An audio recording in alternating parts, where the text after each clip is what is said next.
Hey, John. Hey, Eric.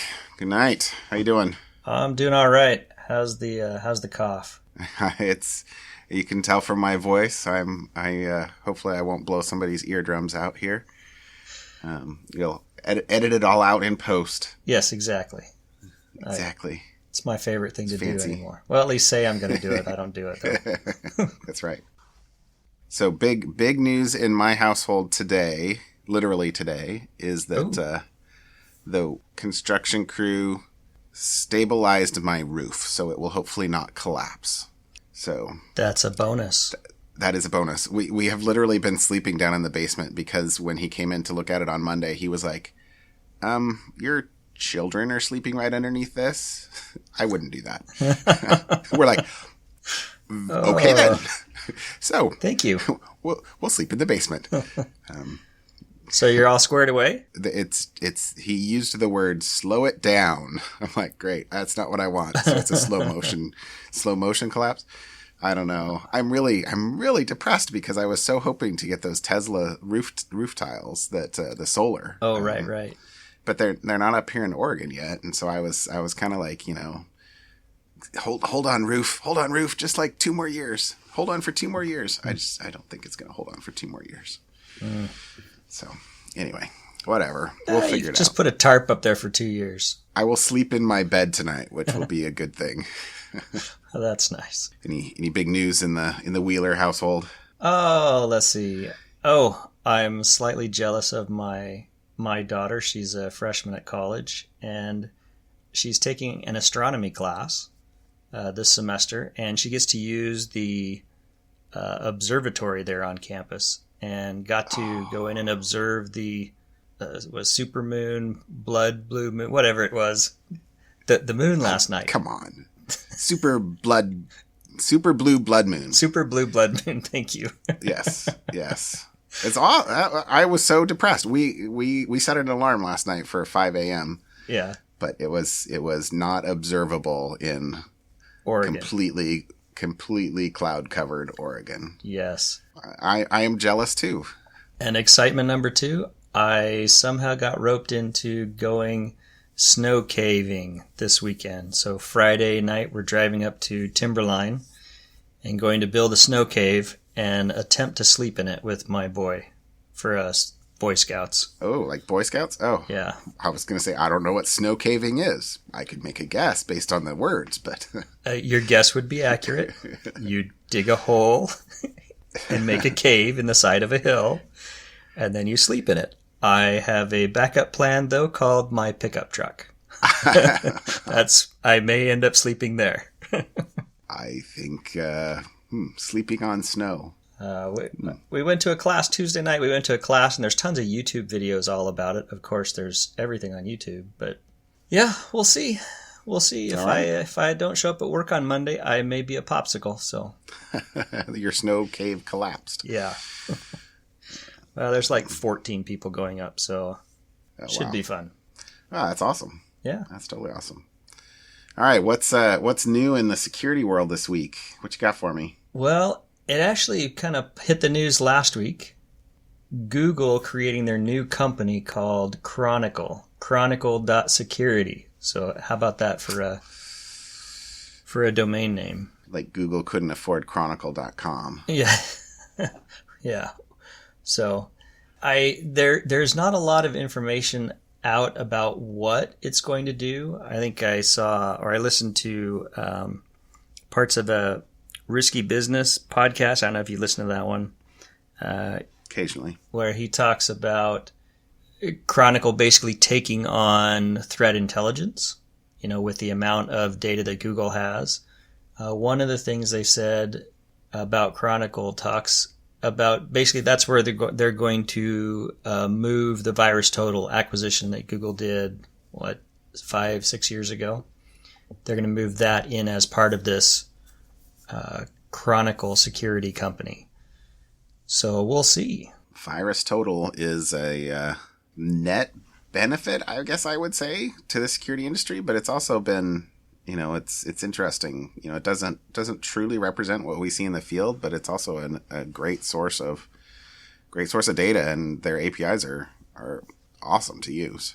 Yeah, and we even have an OpenDXL integration to VirusTotal. Of course we do. I have played with that. Anyways, it will be interesting to see over the next however long as Google starts talking about what the company actually is going to do. I'm assuming it'll probably be heavily focused in cloud security. I don't see them coming out with an AV engine or anything like that, but you never know. Yeah, no, I it's one of those things I don't really have a solid opinion on yet. I just don't think we know enough info, but it's net concerning, I think. Maybe that's just the fear of the unknown, sort of human nature. But it definitely seems like, VirusTotal has been run seemingly effectively for the good of the community for the last, 4 years, 5. I don't know when that acquisition actually happened. 2012. 2012. So, wow, 6? Yeah, at least 5 plus 5 to 6 years. Yeah, I wonder if the community, the other security companies, obviously have other sharing agreements, but nothing quite so open as VirusTotal. And VirusTotal has been able to kind of throw their weight around a couple times in the last few years too. Remember when I guess, was it 2 years ago, that they basically said that anybody who didn't also allow them to be scanners couldn't consume the results. right. That kind of hit some of the quote unquote next gen AV companies that were really just relying on VirusTotal for, sort of base level detections. Interesting to see what Chronicle does with VirusTotal and then how the industry kind of as a whole reacts. I think along those same lines, I don't think I've talked about it before on the podcast, but there's in the cryptocurrency, the crypto blockchain space, I guess, the blockchain space, there's a company called Polyswarm, and they are trying to be VirusTotal 3.0. I think if you read some of their white papers and the information is they're trying to figure out a way to connect researchers directly with the consumers of threat intelligence through a blockchain. Well, and using a ICO as a medium of exchange. Right. Yeah. So instead of exchanging money for services, they call it Nectar. We can post a link to Polyswarm. You cannot buy into their solution from the U.S. if you are based in the U.S., despite the fact they're a U.S. company. It's a U.S. company that is going to depend completely on probably heavily Asia and certain European and Eastern European investors to bootstrap them. I wonder, that'll be curious. I didn't realize they were having that constraint. Yes. So anyways, all right, Chronicle. Cool. Chronicle. Keep an eye on it. We'll see where that one's going. Yeah. Well, we'll have to. Well, yeah, we'll see what they do. Well, the thing I had for you is not really a news item so much as a friend of ours, ex McAfee developer, released a project out on GitHub that I thought was particularly interesting. I haven't had a chance to use it yet, but I thought that it was interesting enough to bring it up and at least mention it and give them a link. This is I don't know what they'll call the project itself, but it's AWS least privilege. But the goal is to use AWS X-Ray, which will give information on what services you call, to auto build IAM policies with minimal or least privilege, which I know because you have yes, please. You have expressed frustration to me in the past, and I think everybody who has ever done anything with AWS has realized that it's very easy to open up the world and very hard to lock down. And the AWS permission model is inscrutable. Right? I mean, it is worse than anything that you and I have built, and we've built a pretty bad, not bad, but powerful and hard to control. super uber granular permission model. Yes. So, the notion that you could run your test suite effectively. I don't know. This isn't what they said that they would do, but this is how I would probably do it in a service that I was trying to deploy. But in your test environment, assume that you've got, or maybe your staging environment, you've got all your tests running. Use X-Ray in there, and then use the permissions output to set permissions in your production environment. Yeah, I think I might have to go dig into this and try this out, because IAM is the worst part of. Yeah, it is awful. This so needs a solution. And there's a couple of startups. Snyk, SNYK, maybe Snyk.io. You can edit that out if that's not the right one. There's a couple of startups that are trying to do AWS permission management because half the problem a startup has to do is have a real problem, and then the other half is have a real solution, I guess. And this is a real problem. So this is a Guy Lichtman, DLP guy, from McAfee who did this, and I thought that this was a really promising project. So yeah, you should definitely check it out. We can throw a link in here, but I'm hopeful that this is something that this is a first incarnation. So this is a demo project, I guess, at the moment. Right.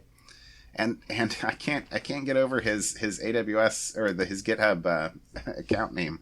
I don't know if it's functional one, as in this is function as a service, and he's being functional one, or if he's functioning alone, function alone. Oh, so it's functional one. I don't need any help. Is it functional one? Yes. If you go to the main GitHub link, it's separated out into two words. Not if you're not in the project. So it's functional one. Okay.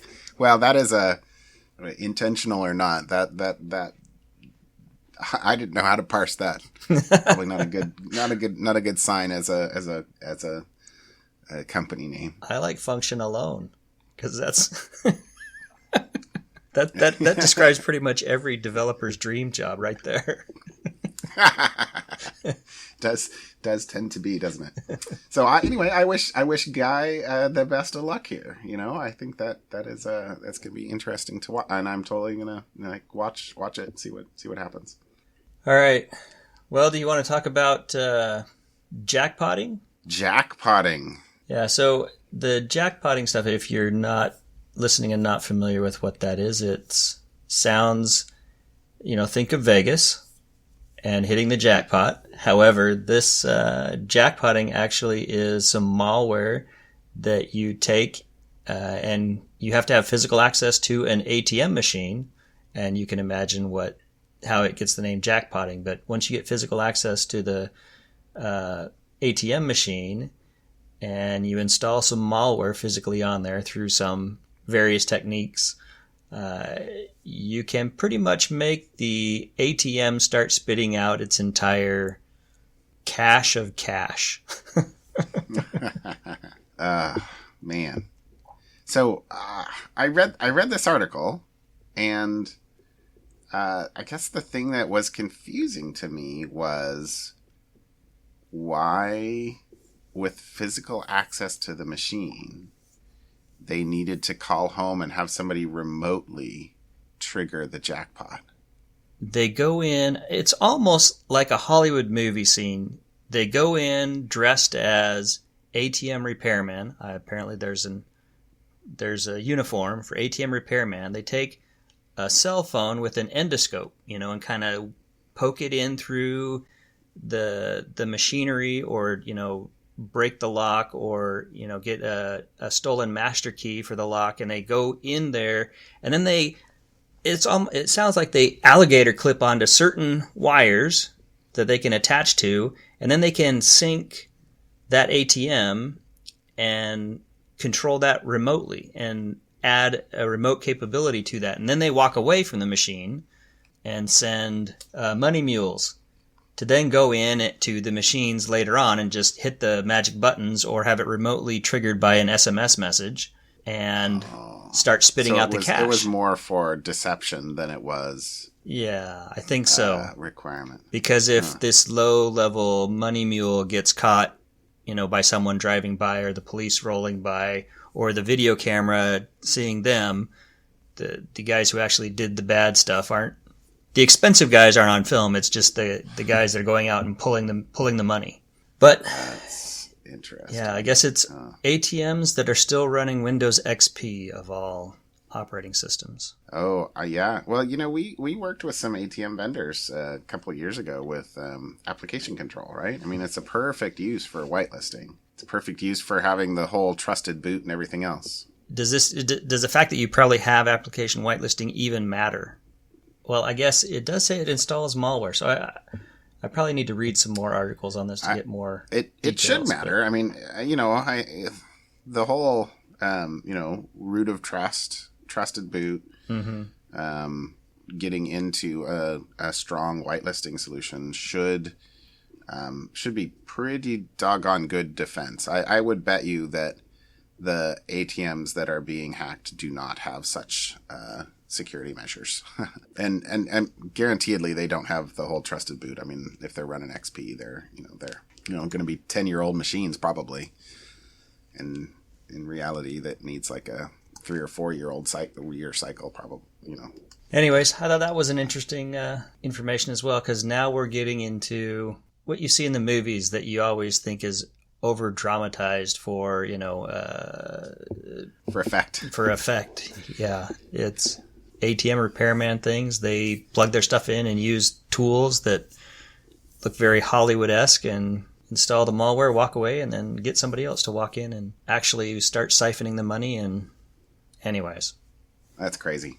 It's crazy. You got something fun for me? Yes, I do. So my something fun this week is you and I are both going to go back into our Amazon search history. Okay. Out ourselves for the very first thing we ever bought on Amazon. I haven't looked, so I have no idea what the very first thing is and what the date was of the very first thing I bought on Amazon. So you're gonna have to use your clicky keyboard. They go all the way back? Yeah, they go all the way back.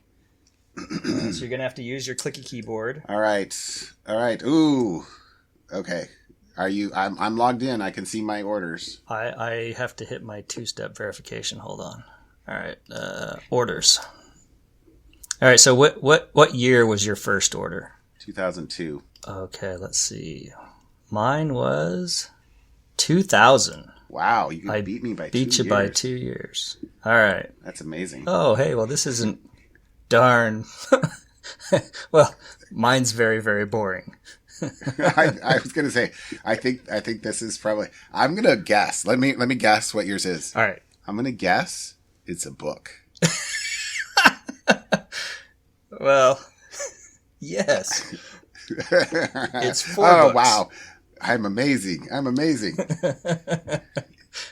to bet yours is a book, too. I'm going to guess mine was like Christmas gifts for my wife.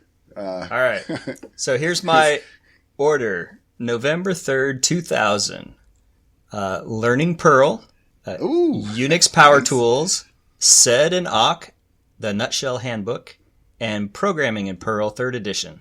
So that was my first order ever on Amazon, was $161.69 worth of Perl and Unix tools books. Wow, that is, look at that. I had 3 orders in 2002. All right. And they were all in December, and they were all dressage books. So presumably for my wife. For horses. Yes, for horses. Basic training of the young horse, the complete training of horse and rider, and the principles of classic dressage. Considering the horse, dressage formula, dressage and lightness. A good horse is never a bad color. And dressage, the art of classical riding. These were expensive books, too. All right. Anyway, so that was my fun thing. Oh, wow. Okay, that was fun. I got it. Hold on, I got one more thing on this. Yeah. So in 2003, the next year, I only had one order. But it was for The Best of James Taylor and Spirited Away. So evidently, in 2003, we branched out into music, which was, on CDs for those people who don't remember that. And Spirited Away is a wonderful movie. If you have not seen that, you should. I think I actually have that. You should go see that. Because I had little girls. They're no longer little, but they liked that movie. Yeah, that's awesome. Okay, well, that was fun. That was definitely something fun. Yeah. So if you're listening, just for giggles, go back, find your first order, and see what it was. Probably a book. That's probably a book. That's cool. All right. All right. So I'll give you my fun thing, which is a little bit. Again, I don't actually know how this is going to turn out, but I went to my first bee meeting last night. So the Tualatin Valley Beekeepers Association meets in the community house in North Plains on the last Tuesday of every month. So I went last night, and I listened to a professor from OSU give a talk on bees, because I'm going to start a hive this summer as a project, and hopefully I will get honey at some point in time. I hope you get honey too, because that means I might get honey. I have now read a book. Shirley gave me a book for Christmas, which I read while we were on Christmas break, and then I also have bought a couple other books since then. But I have read that people get into bees because they think that they will like the honey, and they get out of bees because they can't cope with all the honey. So. Well, there you go. On this side of that chasm, that seems like a fun problem to have. Exactly. So we'll see. Anyway. You deal with getting stung and just bring me the honeycomb. I'm good with that. Yeah, we'll see. I don't know. That'll be my summer project though. So I'll let you know how it goes. Awesome. That was fun. Yeah. See, that'll be cool. You know what I was thinking?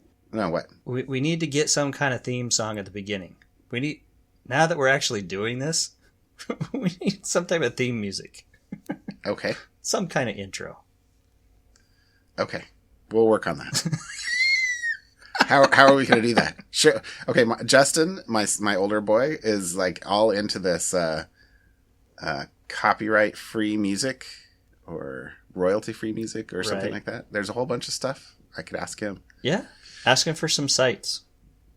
Okay. All right. Anyways. I'll do that. All right. I'll see you tomorrow. See you, John. Bye, Eric. Bye.